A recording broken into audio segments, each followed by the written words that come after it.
আসসালামু আলাইকুম, hello বিয়ন। Pouch সম্পর্কে নতুন একটা আপডেটে আপনাদেরকে স্বাগতম। সো অনেকেই জানি আজকে কিন্তু পাউচ লিস্টিং হচ্ছে।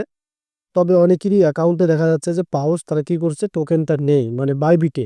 সে সম্পর্কে পাউচ যে আপডেটটা শেয়ার করছে, এই আপডেটের মাধ্যমে আপনারা জানতে পারবেন যে আসলে পাউচ আপনাদেরকে কেন টোকেনটা বাইবিট থেকে কেটে নিলে বা কখন তারা আবার অ্যাড করে দেবে, কখন আপনি সেল করতে পারবেন। তো যেহেতু আপনি লিস্টিং এর সময় পর্যন্ত এসে গেছেন, সেক্ষেত্রে ভিডিওটি ফুল কন্টিনিউ করবেন, তাহলে আমি আপনাদেরকে আপডেটটা বোঝাতে পারবো যে তারা কেন এই প্রবলেমটা দেখাইছে। সো এখন আপনাদেরকে আমি ট্রান্সলেট অ্যাপে নিয়ে যাচ্ছি, এখান থেকে আমি আপনাদেরকে প্র্যাকটিক্যালি বোঝাচ্ছি। সো আপডেটটা কিন্তু এখানে দেখেন আমার কপি করা আছে। এখন কিন্তু আমরা এটা দেখে নেব এখান থেকে। আমরা দেখি কি বলছে। বিতরণ ত্রুটির কারণে কিছু ব্যবহারকারীর অনেকে বেশি টোকেন পেয়েছে। হ্যাঁ, এটা কিন্তু আমরা জানি যে অনেক ব্যবহারকারী কিন্তু টোকেন বেশি পেয়েছি আমরা। এখান থেকে আবার কেউ মিস করছেন, পাও সিক্স এর সাথে আপডেট করা ডেটা শেয়ার করছে এবং টোকেনগুলি পুনরায় বিতরণ করা হচ্ছে। আশা করি তালিকাভুক্তির আগে এটি সাজানো হচ্ছে।